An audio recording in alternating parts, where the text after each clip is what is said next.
this deranged young man, Nikita Kasap, 17-year-old, murdered his own parents, his mother and his stepfather, Nice so house that he too. could steal $14,000 from them so that he can finance his escape to Ukraine and also a militarized, weaponized drone that would be able to drop a detonation device onto our president and vice president.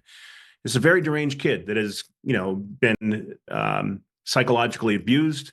Of course, there are, people talk about MK Ultra and things like that. Brainwashing is real. Obviously, it's a real thing, and especially when you're young and impressionable. Why do you think the average age, Vietnam was 19?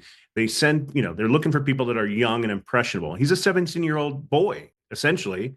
Cooks, uh, you know, in Pennsylvania, the first assassinator that tried to go after President Trump, that fired on President Trump, he was 20, right? And then you have this other nut job, this Ryan Wesley Roth, the second would-be assassin.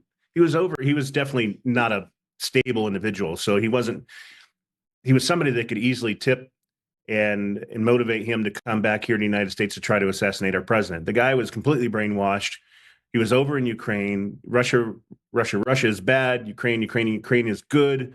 We've got to fight to save the world type of thing. Completely brainwashed. And then on top of that, he ended up getting affiliated with directly with the Azov Battalion through their production group.